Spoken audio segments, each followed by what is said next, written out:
이 무더운 여름이 지나가나 했습니다. 그리고 불과 한 2주 전에 이제 장마가 끝났구나 했습니다. 그런데 여전히 비가 오고 또 무더위는 여전한 것 같습니다. 그럼에도 불구하고 올여름 더위 때문에 비 때문에 우리 사랑하는 성도들 또 집안 식구에 이르기까지 특별한 소식을 듣지 못한 것을 보면 감사하다, 하나님께서 보호하셨다라고 믿습니다. 여러분 믿으시죠? 예, 8월 달 마지막 우리 금요 기도회입니다.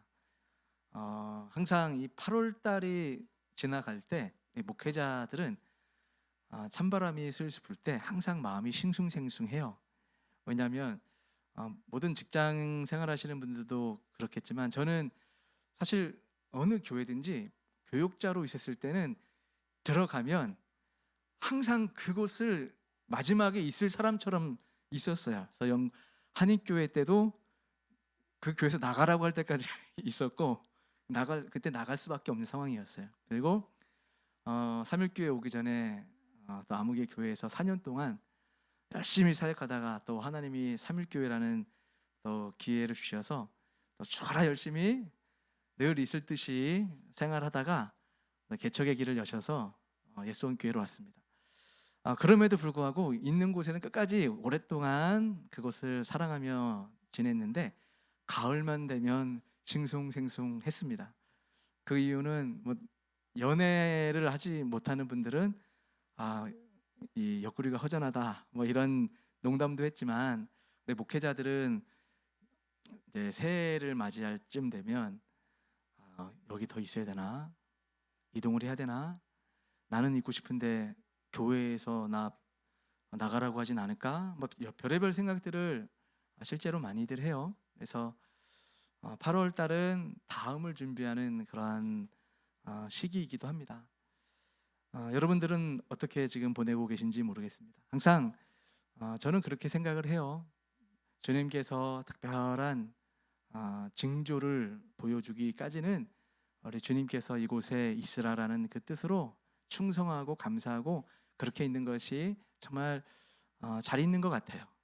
어느 누구나 목사님도 이전에 거쳐 지나갔던 그 수많은 목사님들도 항상 하시는 얘기가 야, 사역자라는 게 중요하지 않다.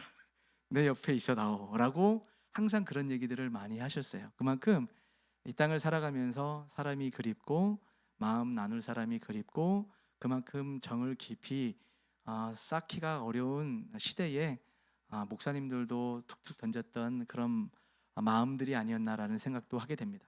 우리 주님께서 여러분들 여름 무더위가 지나갈 때 어떤 바람의 느낌이 올 때마다 하나님께서 또 새로운 시작을 하시기 위한 특별한 은혜의 바람을 불어주심을 믿고 있는 곳에서 감사하며 믿음으로 기쁘게 또 행복하게 신앙생활 잘할 수 있기를 축복합니다.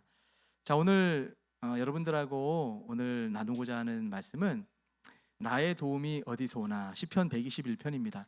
방금 찬양으로 고백했던 그 찬양의 가사들이 다 이 말씀 안에 다 들어있죠.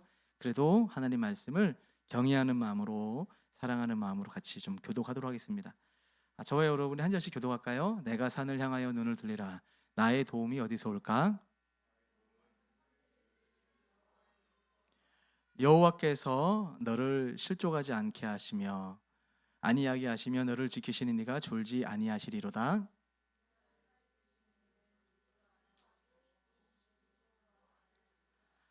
여호와는 너를 지키시는 이시라. 여호와께서 내 오른쪽에서 내 그늘이 되시나니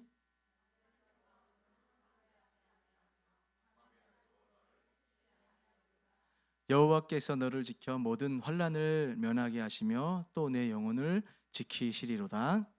여호와께서 너희 지키시리로다. 아멘. 자, 우리가 이 땅을 살아가면서 인생의 산을 한번 바라봤으면 좋겠습니다. 자, 시편 121편은 성전에 올라가는 노래라고 제목이 되어 있습니다. 뭐 성전 시편이라고도 하고 순례 시편이라고도 이야기를 합니다. 이런 시편 중에 하나로 예루살렘을 향해 순례하는 성도들이 고백했던 또 불렀던 노래입니다. 자, 시인은 내가 산을 향하여 눈을 들리라 라고 1절에서 말씀을 하고 있죠. 고대 이스라엘에서 산은 때때로 위험과 두려움의 장소이기도 했고, 때로는 하나님의 임재가 있는 곳, 그 임재를 상징하는 곳이 산이기도 했습니다. 우리 인생 여정에서 예기치 못한 두려운 문제가 우리 삶 가운데 불쑥 찾아올 때가 있습니다. 그런 큰 문제를 경험할 때 우리는 두려울 수밖에 없죠. 여러분들도 그 두려움이라는 것이 왜 있는가 생각해 보면 힘들기 때문이에요. 그리고 그것이 내 힘으로 극복할 수 없다는 것을 현실 가운데 뼈저리게 느꼈기 때문이거든요. 그래서 유사한 그런 그림자가 다가오기만 해도 트라우마 때문에 두려움이 찾아오는 겁니다. 자, 이런 두려움의 산을 우리가 살아가는 이 삶 가운데 종종 찾아옵니다. 어떤 경우는 자주 찾아온다고 느껴지기도 하고, 태평하고 평안한 인생 같다라고 생각하다가도 우리가 정말 늘 경험하는 것 같이 좀 평안하나 했다, 요새 잘 감사하다 했다, 역시 나에게 기도 제목거리가 생기네 라고 느껴질 때가 우리 얼마나 많이 있습니까? 자, 좀 오늘 이 말씀을 다시 한번 배경을 좀 우리가 이해해 볼 필요가 있어요. 시편 121편은 예루살렘을 바라보며 내가 지금 산을 바라본다. 왜냐하면 지금 이들이 쳐다보고 있는 곳이 어디냐? 학자들의 의견에 의하면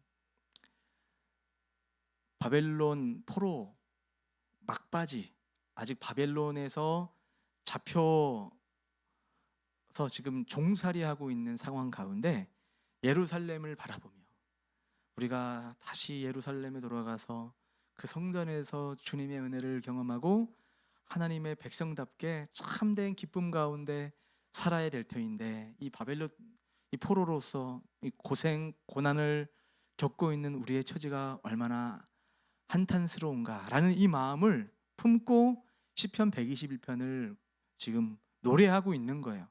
자, 지금 이 이스라엘 백성들의 처지는 이 땅을 살아가는 우리들의 모습과 크게 다르지 않다라는 것을 우리에게 가르쳐주고 있습니다. 저는 오늘 이 말씀에서 중요한 여러 가지 시대에 적절한 포인트들을 좀 우리가 적용하면서 기도 제목을 삼았으면 좋겠어요. 첫 번째, 우리가 이 땅을 살아가면서 문제를 만나게 되고 시험을 만날 때 시선을 재설정을 해야 된다라는 것을 가르쳐주고 있습니다. 자, 문제를 바라보느냐 하나님을 바라보느냐의 차이입니다. 자, 오늘 본문 다시 한번 띄워주시고 1절 2절 한번 보시겠어요? 자, 오늘 본문 1절 2절 보면 내가 산을 향하여 눈을 들리라, 나의 도움은 천지를 지으신 여호와에게서로다 라고 말씀을 하고 있죠. 자, 보통 사람들은 문제를 만날 때 그 문제를 바라봐요. 그러나 지금 이 말씀을 통해서 하나님의 백성은 어디를 바라봐야 된다? 산을 바라본다. 산은 하나님의 임재를 상징한다고 했어요. 여기서 나의 도움이 어디서 올 때, 이 도움은 히브리어로 에제르라는 단어를 쓰고 있습니다. 단순 지원이 아니라 구원적 개입, 창조주로서의 그 원천적 개입을 의미할 때 이 도움, 에제르라는 단어를 씁니다. 자, 이게 무슨 의미냐면 우리가 위기를 만나게 되면 우리가 사람인지라 나도 모르게 본능적으로 막 검색을 해요. 검색이란 이 상황 가운데 나의 도움이, 나의 힘이 될 수 있는 것은 무엇일까? 인맥을 찾기도 하고요, 돈을 찾기도 하고 여러 가지 내게 힘이 될 만한 것들을 우선적으로 찾으려고 하는 것이 사람이라는 거죠. 근데 여기서 오늘 성경이 우리에게 가르쳐 주시고자 하는 것은 우리의 시선을 재설정해야 된다는 거예요. 믿음을 가지고 하나님을 바라보지 아니하면 자동적으로 우리의 시선은 세상의 문제를 바라보는 즉시 세상의 힘을 바라보는 우리들의 모습을 가르쳐주고 있습니다. 자, 우리의 도움이요 우리의 능력이 되시는 분은 하나님이신 줄 여러분 믿습니까? 창조주시란 말이에요. 우리의 이 구원은 오로지 여호와 하나님 한 분만 우리에게 도움을 줄 수 있단 말이죠. 근데 그렇게 빚어진 사람이 세상 사람들과 다를 바 없는 것을 바라보며 문제라고 생각을 하고, 또 그 문제 해결 방식도 세상 사람들처럼 문제 해결 방안을 찾아요. 그랬더니 잠시는 도움이 되는 듯 했지만 여전한 그 갈급함 가운데 방황할 수밖에 없는 것을 우리 주님이 말씀하고 있습니다. 그래서 오늘부터 여러분 문제가 있습니까? 그 문제가 있다면 문제를 바라보지 말고 창조주 하나님을 바라보는 시선이 있기를 주님의 이름으로 축복합니다. 훈련하는 거예요. 재훈련. 자, 문제보다는 하나님 바라본다. 오늘 기도 제목 삼으세요. 아, 내가 지금 염려했던 거, 지금 두려워하고 있는 거, 걱정하고 있는 것이 뭐지? 아, 내가 왜 그것만 바라보고 있지? 문제 있어요. 우리 인간이기 때문에 문제로 여겨져요. 그러나 문제를 바라보지 말고 나의 도움이 어디서 오지? 그렇지, 이 문제에서 오는 것이 아니라 나를 도우신 하나님이, 창조주 하나님이 도우셔야 되는 거지. 하나님 바라보겠습니다. 단순한 것 같지만 그게 믿음이라는 거예요. 믿습니까? 그렇게 오늘 믿음으로 주님 바라봤으면 좋겠어요. 주님, 제 시선의 문제에서 주님을 바라보는 사람으로 변화되게 하여 주옵소서라고 여러분 기도했으면 좋겠어요. 자, 두 번째는 오늘 이 말씀 가운데에서 여러분의 그 상황 가운데 또 3절 4절을 보세요. 여호와께서 너를 실족하게 하지 아니하시며 너를 지키시는 이가 졸지 아니하시고 이스라엘을 지키시는 이는 졸지도 아니하시고 주무시도 아니하시리로다. 이거 굉장히 중요한 또 비교를 하고 있어요. 자, 졸지 않으시는 하나님, 다른 말로 잠들지 아니하시는 하나님, 또 잠 못 드는 우리. 졸지 않으신 하나님 대 잠 못 드는 우리. 이 상반된 대결이 항상 우리 삶 가운데 있어요. 자, 실족하지 아니하시며 졸지도 아니하시는 하나님을 말씀하는데, 자, 시편 121편에서 6절까지 쭉 보게 되면 잠들지, 졸지 아니하시는 하나님이 몇 번 등장하는지 아세요? 제가 한번 쉬어봤어. 몇 번에 있게요? 8절까지. 자, 찾아보시면 6번 나와. 얼마나 하나님이 지금 강조하고 계시냐면 8절 가운데 졸지 아니하시고 졸지 아니하시고 졸지 아니하시는 하나님이 너를 지키신다라고 6번을 강조합니다. 무슨 말이에요? 여러분, 우리는 여호와께서 사랑하는 자에게 잠을 주신다라고 해서 그 말은 우리 하나님께서 우리 인생을 붙잡고 있는 것을 알기 때문에 염려, 걱정, 두려운 문제들은 당연히 내 앞에 여전히 있지만 그 하나님이 계시기에, 그 하나님이 지키시기 때문에 주님 저 잡니다, 잘 수 있다는 거예요. 근데 못 맡기니까, 졸지도 아니하시는 주님이 우리를 지키고 있다는 그 사실을 믿지 못하기 때문에 잠을 못 잔단 말이에요. 그래서 실족하지 아니한다, 모트라는 단어를 쓰고 있는데 흔들려 미끄러짐입니다. 자, 우리 주님은 흔들려 미끄러지는 분이 아니에요. 지난주 찬양처럼 No turning back. 우리 하나님은 우리를 붙잡으시고, 우리 찬양 지난주 했잖아요. 뭐죠? 한국말로? 주님 뜻대로 살기로 했네, 뒤돌아서지 않겠네. No turning back. 그죠? 우리 주님은 신실하신 분이시고, 여호와는 나의 목자시니, 여호와 야훼는 늘 제가 강조하는 바와 같이 여호와라는 단어가 나올 때는 언약적 하나님을 강조한단 말이에요. 우리가 하나님을 선택한 것이 아니고 나를 선택하신 그 하나님이 신실하셔서 우리를 떠나지 아니하시고 우리를 지키시고, 때로는 우리가 똑바로 못 살면 살짝의 맴매를 해서 바른 길 가도록 사랑의 마음으로 끝까지 책임지시는 그 하나님을 일컬을 때 야훼, 여호와라는 단어를 쓴단 말이에요. 자, 그 하나님이 여러분의 하나님이시고 여러분을 지키시는 분이 졸지 아니하신대요. 그런데 우리는 어떻습니까? 불안해요. 불면증에 시달리는 분 계십니까? 과잉 근심, 밤은 길고 마음은 흔들립니다. 여러분, 우리가 기도하지 않고 그냥 막연하게 밤에 안 자면 시험 들어요. 자세요. 제가 영국에서 유학을 할 때 어느 목사님이 설교할 때 그 말씀이 진짜 깊이 와닿고 은혜 받았던 적이 있어요. 자기는 일찍 잡니다. 그래요. 그래서 왜 일찍 잡니까? 했더니 일찍 일어나서 하나님과 동행하기 위해서 일찍 잔대요. 그 말이 그냥 단순한 말 같지만 의미가 있었어요. 밤에는 자야 돼요. 원래 사람이 밤에 자라고 하나님이 지으셨어요. 그렇죠?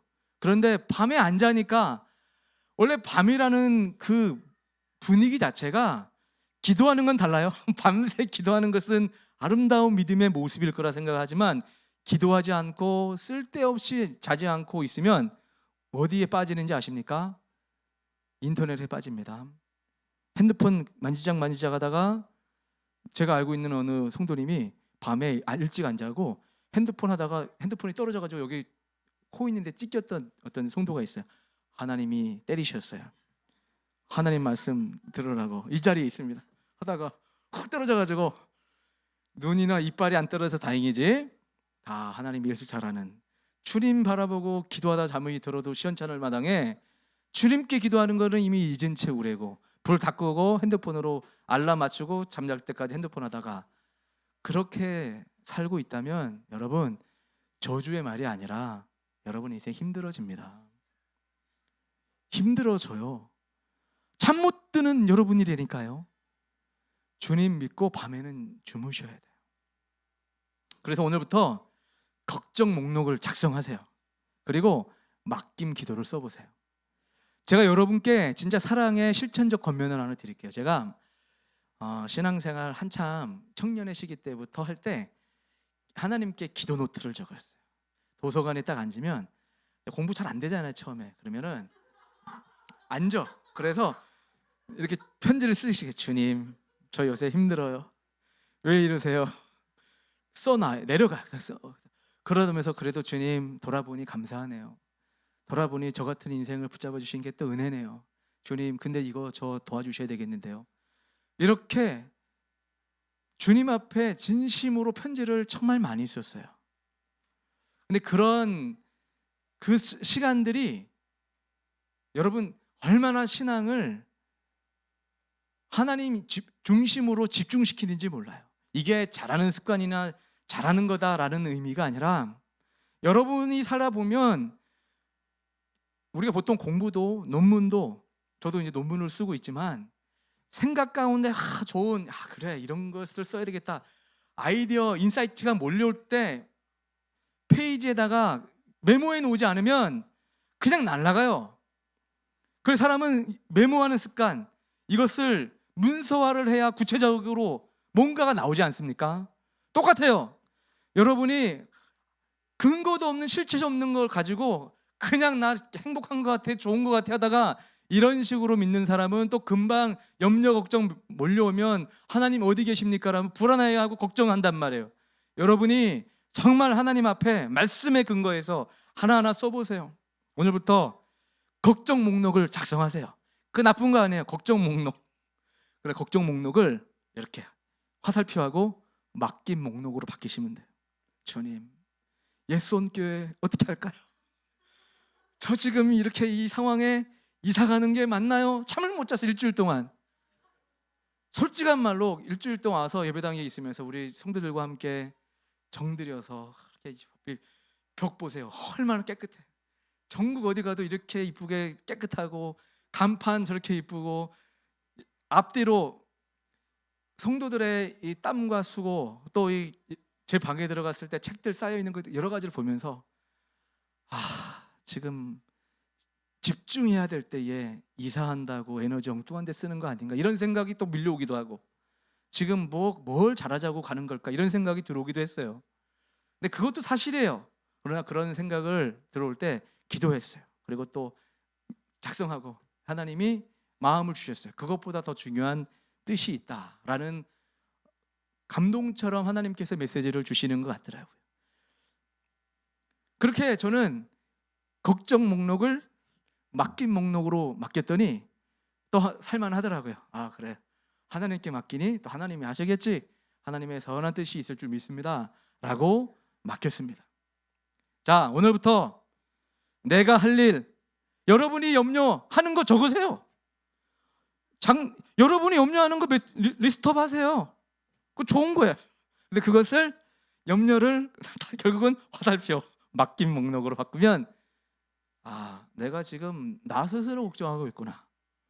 내가 눈을 들어 산을 바라봐야 되겠다. 나의 도움, 창조주 하나님, 언약적인 하나님이 나를 돌보고 계시지, 나는 잠들었을지 몰라도 우리 주님은 주무시지 않고 참새 한 마리도 허락 없이 땅에 떨어짐이 있을 수가 없다고 하시는 그 주님께서 붙잡고 계시는데 내가 왜 이렇게 염려만 하고 있나 라고 리스트업하면, 기도로 바뀌면 그 불안했던 마음이 기대, 소망의 마음으로 바뀝니다. 여러분 믿습니까? 참 신비해요. 염려와 걱정의 그 마음들이 하나님께 맡기지 못한 상태는 여전히 그 염려로 남아있어요. 불안해요. 두렵기 때문에 나도 모르게 성난 마음이 툭툭 말로 튀어나온단 말이에요. 자주 하는 거 좀, 미치겠네, 죽겠네, 걱정되네, 환장하겠네, 이런 말 나온다니까요. 그런데 이제 이것이 은혜로 바뀌고 하나님께 맡겨지면, 주여 믿습니다, 주님의 뜻이 있음을 믿습니다라고 여러분 그렇게 바뀐단 말이에요. 여러분의 염려를 주님 앞에 내어놓고 주님을 바라보고 입술로 고백하면 그게 기도 아닙니까? 그럼 주님께서 여러분들의 염려를 여러분의 그 염려 걱정을 소망으로, 실제로 여러분의 소원대로 이루어지는 은혜가 있게 될 줄 믿습니다. 자, 또 세 번째 포인트 5절이에요. 자, 그늘에 대해 살펴봤으면 좋겠어요. 그늘. 여호와는 내 우편에서 내 그늘이 되시나니. 여기서 그늘 또 중요해요. 첼이라는 히브리어를 쓰고 있어요. 여기서 신학적으로, 개혁주의 신학적에서 그늘은 뭐냐면 임재 안의 안식이에요. 자, 여기서 그늘이, 여호와께서 내 오른쪽에서 내 그늘이 되시는 것을 임재 안의 안식. 다시 바꿔봅시다. 내 그늘을 뭐라고요? 임재 안의 안식. 그러니까 하나님의 임재 안의 안식으로 바꿔서 다시 이거를 봐야 된단 말이에요. 그것은 출애굽기 13장 21절에 성막 가운데 구름 그늘의 연속선상에서 하나님의 임재가 빽빽하게 성전 안에 거했죠. 그 안에 들어가는 사람들은 하나님의 임재를 경험했어요. 여러분, 우리가 살아가는 삶 가운데 그 주님의 그늘에서 회복되어야 되지 않겠습니까? 여러분 중에 번아웃된 사람 있죠? 번아웃 시대. 번아웃 시대에 그늘이 필요해요. 세상은, 여러분이 살고 있는 현장은 어떻습니까? 성과주의, 마감의 신. 마감을 해야 돼. 데드라인까지 이 과제를 제출해야 돼. 뭐를 보고해야 돼. 그렇죠? 쉼없는 이 현장 가운데 여러분의 그 타는 영혼, 여러분들도 인식 못하고 계시죠? 여러분들 지금 타고 있어요. 여기서 결코 여러분은 개미 지옥과 같이 계속 기어 올라가서 빠져나가나 싶었는데 또 어떤 마귀 새끼가 모래 총을 딱 쏴서 또 또르르 굴러떨어지게 해서 결국은 우리 인생이 다람쥐 쳇바퀴처럼 번아웃으로 가고 있어요. 근데 이 번아웃에서 회복이 될 수 있는 길은 유일한 하나님의 임재 안에서만 내가 누구인지를 확인하고, 그 내가 누구인지를 확인할 뿐만 아니라 그 하나님의 임재 안에 머물게 되면 묘하게 내 마음 가운데 영적인 치료가 임한다니까요. 여러분 믿습니까? 영적인 치료가 임해야 돼요.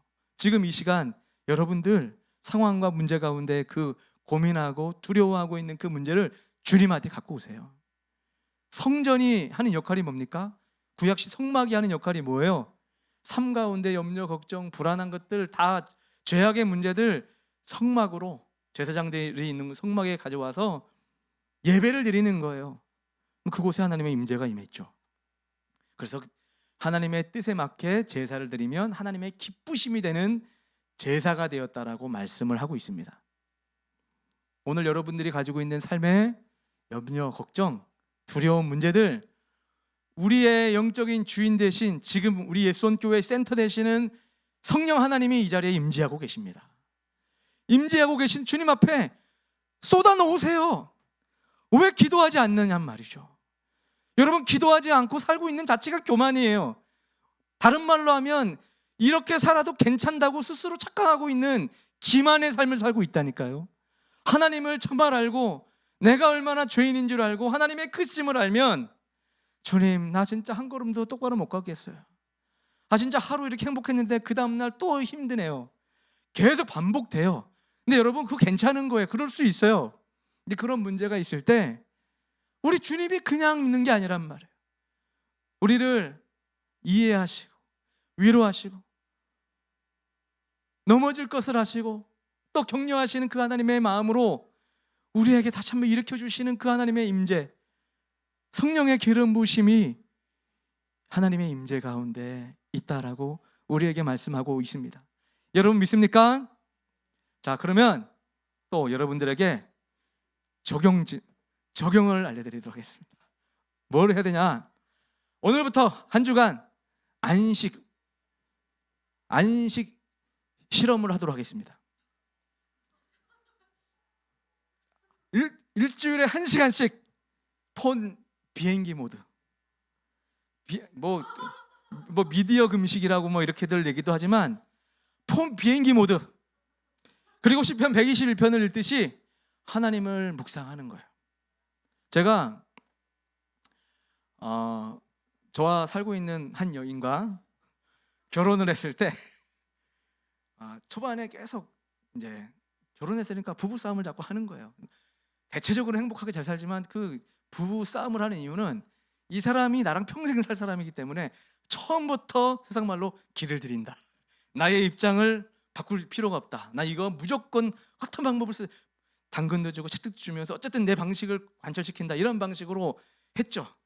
저만 그랬겠어요? 사모도 그런 생각을 가지고 있었겠죠. 그러니까 이걸 사사건건 얘기하니까 자꾸 다툼만 일어나. 당신은 왜 이러냐, 치약을 왜 뒤에서부터 짜냐, 앞에서 짜야지, 뭐 이런 얘기, 사사건건 별것 다는 거 가지고 이유가 되기도 하단 말이죠. 그래서 어느 순간 제안을 했습니다. 우리가 정말 좋은 얘기 아니면 일주일에 한 번만 1시간씩 정말 솔직하게 리스트업해서 누구야, 나 진짜 좋은데 이거 진짜 난 이거 힘들어, 이렇게 얘기를 하는 걸로 하자라고 해서 꽤 오랫동안 그걸 지켰어요. 그러다 어느 순간 흐지부지 끝나긴 했는데, 그렇게 우리는 살아가는 삶 가운데 하나의 비행기 모드와 같은 것들은 거침없는 상태, 제어 장치가 없는 상태에 계속 그 감정 가운데 내 속에 있는 것들을 꺼내놓으면 별의별 말이 다 나갑니다. 부부싸움이 그래서 시작되고 성도들의 갈등이 다 그런 거예요. 근데 알고 보면, 은혜 받고 깨닫고 지나보면 그때 내가 왜 그랬지? 그때 내가 미쳤었나 봐. 뭐 이런 생각들 많이 하지 않습니까? 이런 말 많이 해요. 성도들도 많이 하고 부부들도 많이 하고 성도와 목회자 가운데서 그러고. 알고 보면 제어 장치가 없었어. 나를 돌아볼 수 있는 그 시간, 너무나 분주한 가운데 한순간도 한시간도, 여러분 우리가 얼마나 경쟁 상황 가운데 쉼없이 살아갑니까? 그런 가운데 1시간씩만 비행기 모드, 하나님의 임재 안에 들어가서 마치 여러분의 사랑하는 사람과 정말 1시간 정말 진지하게 한번 대화하자. 나 이 부분 너무 힘들다. 근데 난 정말 이거 이렇게 갔으면 좋겠어. 당신 어떻게 생각하냐? 라는 시간이 필요하듯, 여러분이 하나님 앞에, 하나님 나 너무 힘들어요. 하나님 나 정말 이거 좀 알려주세요. 저를 설득해 주세요. 뭐 등등의 이런 시간을 여러분이 정말 할 수만 있다면, as much as you can, 여러분이 가능하게 할 수만 있다면 정말 여러분의 인생에 하나님의 선한 일하심을 경험할 수 있다고 저는 믿습니다. 그게 없어서, 여러분이 그늘이 없어서 그래요. 엉뚱한 그늘 가서 그래요. 수다 떠는 그늘 가서 그래요. 쓸데없는 드라마 봐서 그래요. 쓸데없는 UFC 그런 거 봐서 그래요. 정말 우리 주님 앞에 진지하게 1시간만 비행기 모드 해보세요. 인생이 달라집니다. 네 번째, 보이는 위험과 보이지 않는 위험이 있다는 거예요. 6절, 낮의 해와 밤의 달이 상하게 하지 아니하시리로다. 자, 낮과 밤은 이게 무슨 의미냐면 전 시간, 전 상황 포괄적인 보호를 의미하고 있어요. 자, 저는 이렇게 이해를 합니다. 낮은 어떤 개념일까요? 물론 성경적, 신학적 측면 낮은 예수님, 밝고 선한, 밤은 어둠, 캄캄함, 이런 개념으로도 이해할 수 있어요. 그러나 좀 더 우리 세속적 측면에서 접근하자면 낮은 일단은 일을 해야 되는 시간이에요. 정말 고생, 과로, 갈등, 정말 피로에 쩌든 그 순간들이 낮으로 이해할 수 있죠. 밤은 어떤 순간일까요? 외롭기 때문에 유혹도 많아요. 그리고 그렇다 보니 디지털 중독이 되는 겁니다. 그래서 여러분, 우리는 아까 전에 말씀드린 바와 같이 야간 모드 영성이 되셔야 됩니다. 야간 모드 영성. 취침 전 1시간 전에는 최소한 세상의 소리들 듣지 않고 세상의 것들을 보지 않고 눈 감고 주님 나라를 한번 상상하는 거예요. 주님이 이끌어 가시는 이 큰 경영 가운데, 우리 이틀 전에 석조 형제가 큐티 나눔에 정말 인사이트가 있었잖아요. 이 인생 가운데 나라는 이 인생이 이 짧은 한 시간 안에 제한된 삶을 살아가는 것이, 저기가 더 뜨거운 것 같은데요. 반응이 좀 저쪽이 더 자극되네. 하여간 우리가 이 하나님의 놀라운 경영 가운데 하나님의 그 경영에 눈 뜨지 못하면 나의 인생은 뭐냐, 왜 이렇게 보잘것없냐, 정말 화려한 데 사는 것도 아니고 누가 인정해 주는 것도 아니고 내가 봐도 특별할 것 같지도 않은 이 인생을 살 때 보면 스스로가 낙심될 때가 얼마나 많이 있습니까? 다 이게 세상에서 말하는 세상적인 복의 정리예요. 세상적인 관점이란 말이죠. 그런 관점에서 무한 경쟁 가운데 쉼없이 열심히 사는 거 괜찮아요. 그런데 자기 전에 마치 일기로 여러분을 하루를 마무리하듯 하나님의 경영 가운데 여러분 삶을 정리하지 않으면 내일 아침 또 어제 쌓였던 스트레스에 또 스트레스 쌓아서 불안하고 염려하고 그 입술로 다른 사람에게 전파해서 옆에 있는 사람도 낙심시키고, 그렇게 말하는 나도 또 낙심하고, 그런 삶의 반복을 얼마나 많이 그렇게 살아가고 있는지 모릅니다. 그래서 오늘부터 취침 전 1시간 전부터는 하나님 바라보고, 하나님의 경영 가운데 나라는 사람은 무기력한 사람이 아니고 무능한 사람이 아니고 존귀한 사람이다. 나 같은 사람을 통하여 하나님의 뜻이, 경영이 이루어지고 있다는 것을 확인하는 그 시간이 필요하다라는 것. 왜? 주님께서 낮의 해와 밤의 달도 너를 해치지 않고 상하게 하지 않겠다라고 말씀합니다. 낮에는 뭐요? 여러분, 과로, 갈등, 그 수많은 피로에서 우리 주님께서 여러분들을 보호하실 줄 믿습니다. 또한 밤에 찾아오는 외로움, 유혹, 디지털 중독과 같은 죄악이 꿈틀꿈틀 파고 들어오는 그곳에서도 여러분이 스스로 지킬 수 있는 것은 1시간 전에는 주님을 묵상하다 잠을 자는 거예요. 그래서 보이는 보이지 않는 상황 가운데 위험을 지켜주시옵소서라고 오늘 이 밤에 기도해야 될 줄 믿습니다.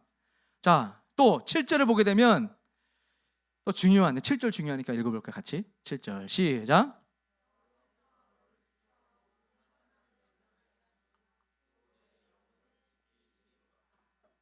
아멘. 자, 영혼을 지키신다고 말씀하고 있죠. 영혼. 여러분, 영혼을 우리는 너무나 터부시하고 무시해요. 우리가 영적인 존재라고 알고 있고 영혼이 중요하다라는 거죠. 이게 우리 개혁주의 입장에서는 원래 여러 이단들이 있었는데 이단들 중에 육의 영역이 있고 마음의 영역이 있고, 그러니까 그걸 혼의 영역으로 보고 또 영의 영역이 있다. 그래서 여러분은 어느 영역에 있습니까? 영적인 상태 있습니까? 아니면 마음, 영혼의 상태에 있습니까? 아니면 여전히 육적인 상태에 있습니까? 해서 점차적으로 쭉쭉쭉 해서 영혼의 상태, 그러니까 영적인 사람이 되어야 된다는 이런 식으로 좀 가르치는 어떤 입장들이 있었어요. 근데 우리 개혁주의 입장에서는 좀 그런 것도 이상한 접근이 될 수 있다 해서 영과 육 두 가지 정도로 제한을 해요.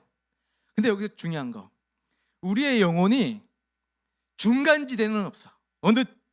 어느 어떤 종파가 얘기하듯이 중간 단계, 영적인 상태와 육적인 상태의 중간 단계에 머물러 있는 것, 이런 거 없어요. 우리 개혁주의, 칼빈주의적이며 보수적으로 믿는 우리 입장에서는 하나님 안에서 영적으로 깨어 있지 않으면 육적인 상태에 노출되고, 우리가 영적인 것을 늘 추구하다 보면 육적인 것에 넘어진다 할지라도 영혼이 우리를 이끌어간다라는 것을 믿는 사람이라는 거죠. 자, 우리 영혼을 보호하지 않으면 우리가 영적인 존재, 성령의 사람이라고도 얘기하지만 자연스럽게 육적인 존재처럼 행동할 수 있다라는 것을 우리는 결코 간과하면 안 됩니다. 그렇지 않아요? 우리가 살아가면서도 영적인 존재가 되고 싶었는데 나의 입술로, 내 행동으로 저런 사람에게 정말 내가 상처받기도 하고 상처를 주기도 하는 이런 부끄러운 모습이 우리들 가운데 얼마나 자주 올라옵니까? 우리 영혼을 지켜 보호해야 되는데, 우리 주님께서 여호와께서 너를 모든 환난에서 지키시며 내 영혼을 지키시리로다. 자, 이게 어떤 의미냐? 신학적으로 중요해요. 구속사적 보호를 의미하는데, 그리스도 안에서 영혼의 최종 안전을 말씀하고 있어요. 요한복음, 로마서 등등 또 유다서 이런 데서 우리의 영혼을 지키신다라고 말씀을 하고 있습니다. 자, 우리의 현장에서 여러분들이 삶 가운데 이런 느낌 많이 받으시죠? 우리가 살아가는 삶 현장에서 나는 부족해서 버림받을 것 같아 라는 이런 생각들 여러분 많이 들지 않습니까? 내적 정죄가 우리 가운데 정말 많이 찾아와요. 사탄은 이렇게 여러분 마음에 충동질합니다. 넌 끝났어. 그리고 너의 그 수치스러움들 숨겨. 그거가 드러나는 순간 사람들이 너를 미워할 걸, 피할 걸, 이런 식으로 넌 끝났다, 너의 그 부족한 것을 숨겨라, 이런 식으로 이야기한다면 복음은, 예수님의 십자가의 복음은 아니야, 너 그 끝났다라고 하는 그 문제 예수 그리스도 안에서 이미 다 용서받았어, 수용됐어 라고 말씀을 하고요. 숨겨, 너 그거 부끄러운 거야 라고 하는 것 주님 앞에 나와. 주님 앞에 나오면 다 드러나. 아픈 것 같지만 여러분, 빛 대신 주님 앞에 나와서 빛 대신 주님의 은혜 가운데 들어가면 그 부끄러웠던 어두움들이 다 떠나가는 거 아십니까? 과거에 그 부끄러운 것들이 간증으로 바뀌어요. 이전에는 부끄럽고 수치스러워서 말 못했던 것들이 나중에는 은혜 받고, 제가 예전에 이런 삶을 살았습니다, 저렇게 부끄러운 존재였습니다, 그러나 주님이 저를 찾아와 주셨습니다, 주님이 나를 만져주셨습니다. 이런 사람이 진짜 빛 대신 주님을 증거하는 사람이라니까요. 여러분 상황 가운데, 삶 가운데 부끄러운 거 있어요? 과거에 안타까웠던 거 있어요? 그런 것 때문에 내 인생에 하나님이 복을 내리지 않고 저주하신다고 생각하는 그 부분이 있습니까? 사탄이 하는 마음이에요. 우리 주님은 십자가 안에서 여러분들 용서하셨고, 세상 사람들은 여러분 정죄해도 사랑하는 아들아, 딸아, 난 너를 알아. 그래서 내가 너를 구원하시기 위해서 십자가 지시기가 이 땅에 왔단다 라고 말씀하는 거 아니겠습니까? 여러분들은 지금 지나갔던 삶의 그 아픔들, 과거에 영적이지 못했다고 여겨지는 그 모든 것까지 합력하여 선을 이루어서 여러분을 빛된 빛의 자녀로서 여러분의 인생을 사용하게 될 줄 믿습니다. 그래서 오늘 이렇게 기도해야 돼요. 주님, 제 영혼을 복음의 진리로 지켜주시옵소서. 어두움에 빠져서 나 스스로를 정죄하는 것이 아니라 주님의 참된 복음 가운데 오늘 참된 자유를 느끼고 입술로서 자유를 느끼는 큰 자답게 믿음의 말을 하고 사람을 살리는 덕을 끼치는 성도 되게 하여 주옵소서. 이렇게 우리가 바뀌어야 될 줄 믿습니다. 자, 마지막으로 자, 출입에 대해서 좀 말씀을 하겠습니다. 자, 8절 보면 여호와께서 너의 출입을 지금부터 영원까지 지키시리로다, 이렇게 말씀을 하고 있습니다. 자, 출입을 지킨다라는 것은 어떤 의미일까요? 일상의 전 범위를 의미합니다. 공동체적 축복을 선언하는 또 개념으로도 우리가 볼 수가 있습니다. 자, 여러분이 출퇴근하고 등하교, 출장, 이사, 성전 건축 이전과 같은 큰 그 상황 가운데 우리 주님께서 출입을 지키신다면 여러분 모든 것들이 다 안전하지 않겠습니까? 믿습니까? 그래서 우리는 또 적용, 여러분들이 삶 가운데 적용하지 못하고 있는 부분일 텐데 여러분들이 오늘부터 집에 들어갈 때 나올 때 문턱에 대고 기도했으면 좋겠어요. 진짜로 그냥 재밌자고 한 얘기 아니에요.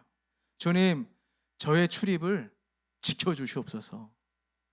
제가 들어가는 곳 또 뿐만 아니라 직장이든 어디든 제가 들어가고 제가 나오는 그 모든 영역 가운데 주님이 지켜주지 아니하시면 이 출입문에 엉뚱한 놈 들어오면 어떡합니까? 마귀가 들어오면 어떡합니까? 우리 아이들이 지나가는 곳에 해치는 애가 들어가면 어떻게 됩니까? 주님이 지켜주셔야 될 줄 믿습니다 라고 우리 기도해야 될 줄 믿습니다. 그래서 우리는 예수원 교회의 모든 출입을, 모든 걸음을 우리 주님께서 지켜주시기 원합니다라고 우리 기도해야 될 줄 믿습니다. 이제 말씀 정리하겠습니다. 여러분, 지금 내 삶에서 가장 큰 산은 무엇입니까? 여러분은 먼저 어디를 바라보고 계십니까? 그리고 밤에 가장 흔들리는 지점은 무엇입니까? 그리고 여러분의 살아가는 그 삶의 바쁜 일정 가운데 그 그늘, 하나님의 임재의 시간 60분을 여러분 어디에 두실 겁니까? 정말 1시간만 하나님의 임재 가운데 잘 두었으면 좋겠어요. 우리 예수원 교회에서 예배드리는 주일날에 1시간 남짓되는 그 예배 시간 말고 여러분이 정말 1시간만이라도 주님의 임재 가운데 머무는 성도 여러분이 된다면 여러분의 그 인생은 하나님의 놀라운 축복 가운데 여러분 살아가게 될 줄 믿습니다.